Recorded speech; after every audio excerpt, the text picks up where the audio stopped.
माझं नाव श्रुतिका काळे आहे. बेसिकली मी हडपसरमधून आहे आणि माझं 2018मध्ये पासआउट आहे सिव्हिल इंजिनिअरिंगमधून.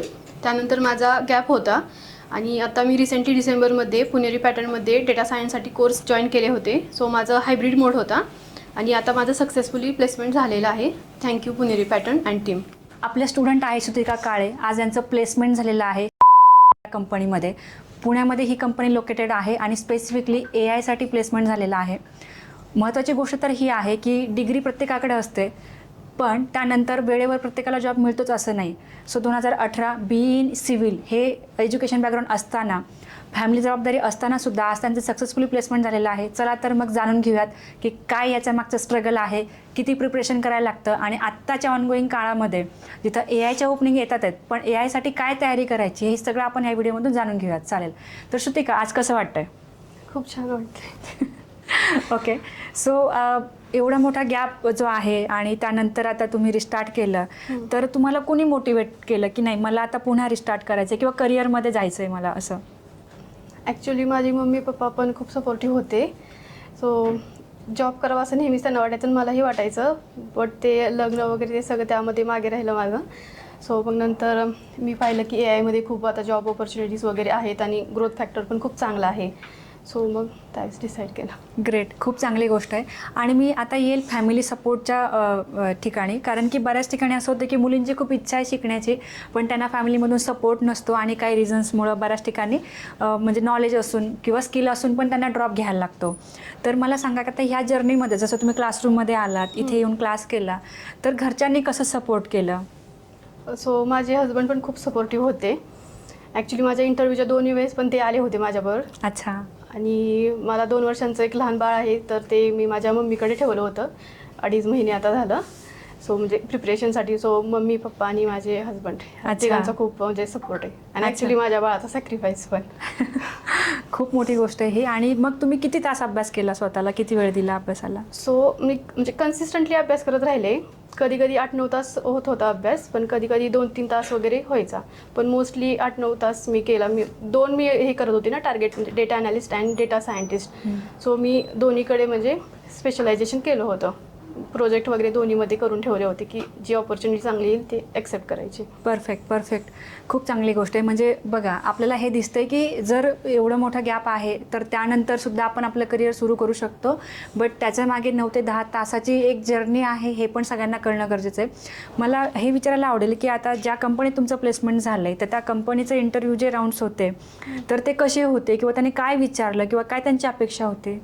सो ती कंपनी मोस्टली AIमध्ये एक्सपांड होती आहे. सो त्यांचा बेसिकली सगळे क्वेश्चन माझे deep learning, natural language processing आणि मशीन लर्निंग होते. आणि कोडिंग होती ती पायथन कोडिंगवर विचारली. सो 2 टेक्निकल राऊंड झाले आणि त्यामध्ये दोन्हीमध्ये पण कोडिंग विचारलं. आणि 3rd राऊंड माझा फाउंडर बरोबर झाला. अच्छा, ग्रेट. खूप मोठी गोष्ट आहे. आणि आय थिंक मी जेवढं ऐकलं तर ऑन ॲन ॲव्हरेज एक 30 to 40 क्वेश्चन्स विचारले गेले. कोड पण त्याच्यामध्ये होते. जर आपण ठरवलंच तर आपण मशीन लर्निंग किंवा AIचे सुद्धा इंटरव्ह्यू क्रॅक करू शकतो.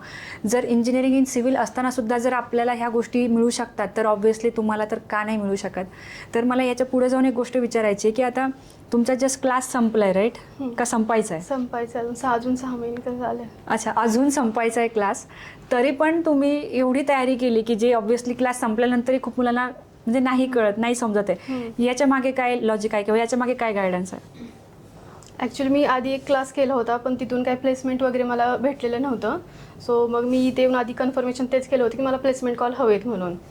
सो मग ते सगळं आलं एकत्र मिळून त्यावर झालं.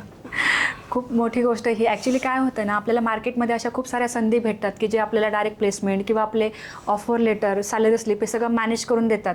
पण हे सगळं करूनसुद्धा ज्यावेळेस इंटरव्ह्यू येतो तर त्यावेळेस तो इंटरव्ह्यू क्रॅक होतो किंवा नाही होत ह्या तर प्रश्नच असतो. त्यानंतर मिळालेला जॉबही खूप मुलांचा टिकत नाही. सो अशा सगळ्या गोष्टींमध्ये सुद्धा त्यांचा थोडासा वेळ गेला आणि त्यानंतर त्यांनी पुणेरी पॅटर्नला चॉईस केलं. तर श्रुतिका, मला हे विचारायला आवडेल की आता तुम्ही पुण्यामध्ये राहता, भरपूर ऑप्शन आहेत, भरपूर क्लासेस आहेत, मग पुणेरी पॅटर्नच का जॉईन केला? ॲक्च्युली तुमच्यामुळं मॅम, जे असं वाटतं ना की आपलं आहे कोणतरी आपल्याला समजून घेईल वगैरे. मी खूप पाहिले होते जाऊन इन्स्टिट्यूट वगैरे, पण फायनली मी हे सगळं चूज केलं.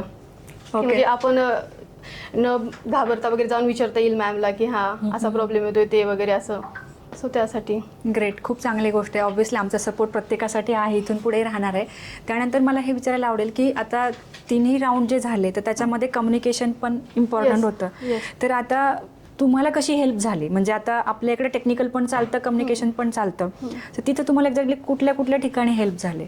सो मी असं टार्गेट केलेलं की ज्यावेळेस माझा सिलेबस कंप्लीट होईल त्यावेळेस मग मी मॅमचे सेशन सगळे करेन. तोपर्यंत पहिल्यांदा मग 2 महिने मी सिलेबस कंप्लीट केला आणि मी आता 15 डेजचे होते तुमचे ते सगळे अटेंड केले होते आणि नाही का रिझ्युमे वगैरे सगळं तुम्हाला दाखवलेलं. आणि याच्यावर क्वेश्चन पण तुम्ही म्हणलं हा ग्रेट आहे, तुमचं कम्युनिकेशन चांगलं आहे वगैरे. सो श्रद्धा मॅमने मला कॉल दिला लगेचच. सो ते मग झाली होती भीती माझी. आणि त्या दिवशी पुढे जाताना मी नको म्हणत होती ना पुढे जाऊन बोलायला. तुम्ही म्हणलं की हा स्पेशल पर्सन कोणी नाही जायचं. मग ते अजून मग बूस्ट झालं की हा म्हणजे काहीच नाही. मग भीती वाटली मला मग तिथे इंटरव्ह्यू वगैरे देताना. म्हणजे ॲक्च्युली तो चांगला बूस्ट भेटला मला. तो खूप चांगली गोष्ट, ऐकून छान वाटतंय. कारण ते एक हेजिटेशन असतं मनात, एक फिअर फॅक्टर असतो ना, तर तो जाण्यासाठी का होईना पण थोडं स्टेज डेअरिंग ॲक्टिव्हिटीज आम्ही कंडक्ट करतो आणि त्या करत असताना घाबरणं हे स्वाभाविकच आहे. पण जर आपण आपल्याच टाईपच्या फ्रेंडसमोर जर बोलायला कॉन्फिडेंटली जर घाबरत नसेल तर ऑब्व्हियसली कंपनी HR समोर आपण कधीच घाबरत नाही. तर त्यामुळे कुठल्याही प्रिपरेशनला तुम्ही सुद्धा लाईटली घेऊ नका, हे आहे. मला अजून हे विचारायचं आहे की अशा खूप सगळ्या महिला आहेत की ज्यांची मुलं, आता तुमचं बेबी आय थिंक 2 इयर्सचं आहे, राईट? खूप लहान आहे अजून 2 इयर्स अजून व्हायचंय, 2 इयर व्हायचे. इतकं लहान बाळ आहे आणि तुम्ही IT मध्ये आता जवळपास शिनाटेक यांमध्ये एक 3 lakhs आणि अबोव तर पॅकेज आपल्याला तर मिळणारच आहे किंवा मिळतच आहे ऑलमोस्ट. तर एवढं लहान बाळ असताना तुम्ही एवढं स्टेप घेतली. सो याबद्दलचं जे काही स्ट्रगल आहे ते ऐकून तर खूप छान, तर पहिलं तर वाटतंच आहे, मोटिवेटेड पण वाटतंय. तरीसुद्धा तुमचा बाकी महिलांना किंवा बाकी ज्या मुली आहेत किंवा लेडीज आहेत यांना काय संदेश असेल? हे नाही सांगू शकत. तुम्ही काय ॲडवाईस काय कराल जर आज तुम्ही प्लेसमेंट घेऊन उभे आहात, तर तुमचा काय सल्ला असेल? म्हणजे ज्या वाईफ वगैरे आहेत, म्हणजे जर झालेल्या आहेत ना बेबी वगैरे, जर त्यांना खरंच करायचं आहे तर मग डेडिकेटेडली तुम्ही 6 months द्या, जे होऊन जातं. राईट. म्हणजे थोडंसं डेडिकेशन पाहिजे, त्यासाठी थोडंसं सॅक्रिफाईस पण महत्त्वाचं आहे. कारण की कसं आहे, विदाऊट सॅक्रिफाईस आपण तेवढं वर्थ नाही बनत एखाद्यासाठी. सो ते पण गरजेचं आहे. तेही थोडीशी क्षमता आपण ठेवली पाहिजे, म्हणजे फार नाही पण एक 4-6 महिने तरी थोडंसं डेडिकेटेडली केलं पाहिजे. आणि आता मला छोट्याशा काही बाकीच्या गोष्टी विचारायच्या त्या ह्या आहेत की आता पुणेरी पॅटर्नमध्ये बरेच लोक, आमची बरीच मोठी टीम आहे, सगळे काम करतात. सगळ्यात बेस्ट कोण वाटलं?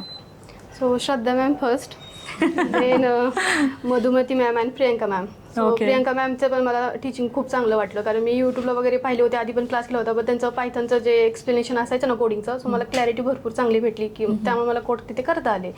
गुड. ॲक्च्युली अजून माझं पायथन पण नाही कम्प्लीट, पण मी सगळे केले होते प्रियंका मॅमचे व्हिडिओ टेक्टो ॲपमधून. म्हणजे मी सकाळी अटेंड नव्हते करत, कारण मला आता इकडं मॅमने सांगितलं ना AIMLचं द्यायचं आहे, सो माझं तिकडेच चाललेलं लर्निंग. सो मला अटेंड करता नाही आले. मग मी रात्री परत ते रोज म्हणजे 3-4 एकदम असे करायचे ते टेक्टो ॲपवर, ते झालं मला क्लॅरिटी. अच्छा, म्हणजे ॲप्लिकेशन थ्रू रेकॉर्डिंगचा ॲक्सेस असल्यामुळे ते इझिली तुम्हाला पॉसिबल झालं. खूप चांगली गोष्ट आहे. आणि मधुमती मॅडमची कशी हेल्प झाली? ॲक्च्युली त्यांनीच म्हणजे हे नाही का म्हणतो आपण विश्वासात घेणे की हा आहे असं आम्ही करू शकतो. त्यांनाच विचारलेलं ना आम्ही की होईल का नक्की, असं असं आहे. तर त्या म्हणलेल्या की तुम्ही आधी दिलेत ना तर तुमच्या 1-2 इंटरव्ह्यूमध्येच होईल. माझा फर्स्ट इंटरव्ह्यूमध्येच माझं सगळं झालं. हो ना, खूप मोठी गोष्ट आहे. सो विशेष करून एज्युकेशन काउन्सिलिंगपासून ते प्लेसमेंटपर्यंतची सगळी टीम खूप सपोर्टिव्ह आहे. फक्त आपणही थोडीशी मेहनत घेणं गरजेचं आहे, कारण बऱ्याच मुलांना आजकाल मार्केटमध्ये जॉब नाही आहेत असं समजतं किंवा माहीतच नाही आहे. पण ओपनिंग्स आहेत, बरेच मुलं प्लेस होतात, फक्त प्रिपरेशन पण स्ट्रॉंग पाहिजे. आणि अजून मला हे पण विचारायचं की आता जसे माझे सेशन शनिवारी पण असतात, सॅटर्डेला तुम्ही अटेंड केले असतील, सो त्यांनी काय हेल्प होते तुम्हाला म्हणजे ॲज अ स्टुडंट म्हणून? म्हणजे स्टडी करताना कसं व्हायचं की डिमोटिवेट होतं, अप अँड डाऊन्स येतात. सो त्यावेळेस मी मग ते शनिवारी असायचे ना तुमचे व्हिडिओ, सो ते यूट्यूबला पण असायचे, सो मी तिथून मग अटेंड करायचे. आणि नाहीतर मग ते पुणेरी पॅटर्नचं जे आहे ना यूट्यूब, ते म्हणजे दुसऱ्यांना पाहिलं ना की हा बाबा हा भेटतंय बाबा पॅकेज.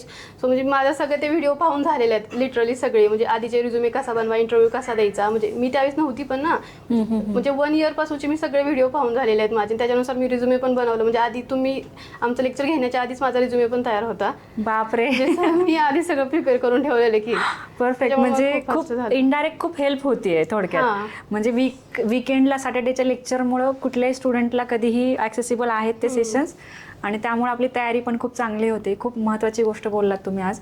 सो मला सगळ्यांना हे सांगायचं आहे की even though there are like obstacles, like आपलं लग्न होत असेल किंवा बेबी होत असेल, तरीसुद्धा जर करिअरमध्ये रिस्टार्ट करायचं असेल तर एज्युकेशन बॅकग्राऊंड किंवा परिस्थिती मॅटर नाही करत. आपलं ॲम्बिशन मॅटर करतं की जर आपल्याला ते मिळवायचंच आहे तर आपण ते मिळवू शकतो. चालेल. आणि आमच्या पूर्ण टीमला आज तुमच्या साईडने काय हे असेल म्हणजे नाही का, जसं की प्रत्येक स्टुडंटचा एक मेसेज असतो किंवा एक आपण ज्याला इम्प्रूव्हमेंट म्हणतो किंवा सजेशन म्हणतो, आज तुमच्या आणि आमच्या टीमला काय सजेशन असेल? सजेशन तर तसं काही नाही आहे, म्हणजे जसं मला सपोर्ट करा तसं सगळ्यांना सपोर्ट करा. खूप चांगली गोष्ट आहे. सो तुमच्यासाठी आज सगळ्यांकडून खूप खूप अभिनंदन. ॲक्च्युली मी प्रियंका मॅमला भेटली होती नाही का, मी कन्फ्युजन होते मला डेटा ॲनालिस्टमध्ये आणि डेटा सायंटिस्टमध्ये. सो मॅमनी पण मला नीट सांगितलं म्हणजे की तुला डेटा सायन्स जायचं तर डीप लर्निंग NLP तुला करावंच लागेल. त्यावेळेस प्रथमेश सर पण होते. मी खूप असं हे डिमोटिवेट झाले होते की मला समजेना, म्हटलं मला एक्सेल येतं मी सगळं केलं पण मला करू वाटत नाही, म्हटलं दोन्हीला टार्गेट करायचं म्हणल्यावर. परत मग ती नीट केलं सगळं, मग एकदा झाल्यावर मग इझी वाटलं मग ते नाही काय रिव्हिजन वगैरे करायला. राईट. म्हणजे थोडक्यात काय की पॉईंट ऑफ कॉन्टॅक्ट जर प्रॉपर असेल समोरून तर आपल्याला एक डिरेक्शन मिळते थोडक्यात. हां, म्हणजे कोणीही कोणताही स्टुडंट असेल की स्वतःला नाही प्रॉब्लेम सॉल्व्ह होते तर मग इथे खूप जण आहेत की त्यांना आपण विचारू शकतो आणि मग आपल्याला डायरेक्शन भेटल्या तर खूप आहे ना. जसं तुम्ही एकदा म्हटला होता की रोज येऊन तुम्ही आठवड्यातनं एकदा तरी विचारलंच पाहिजे की प्लेसमेंटचं कसं आहे काय आहे. म्हणजे तुम्हाला एक होती गोष्ट करायला 10 दिवस लागतील जर स्वतः करताय, आणि जर तुम्ही आम्हाला विचारलं तर डायरेक्शन म्हणजे ते 5 दिवसामध्ये होऊ शकते ही गोष्ट. बरोबर. सो ते मी डोक्यात ठेवलं होतं की मला आलं काही तर विचारायचं डायरेक्ट. करेक्ट. खूप चांगली गोष्ट आहे. म्हणजे आम्हालाही कळतं की स्टुडंट किती एन्थुजियास्टिक आहे. जर त्याच्यामध्ये जर एन्थुजियाझम नसेल तर आमच्या मेहनतीवरती पाणीच आहे. पण जर तुम्हाला हवं आहे, जर तुम्हाला पाहिजे, जर तुमचे क्वेश्चन आहे तर आम्ही त्यासाठी रेडी आहे. खूप छान वाटते श्रुतिका आज. म्हणजे आज आमचे एक मेमोरेबल प्लेसमेंट आपण म्हणू शकतो. सो सगळ्या टीमकडून जोरदार टाळ्या पुन्हा एकदा.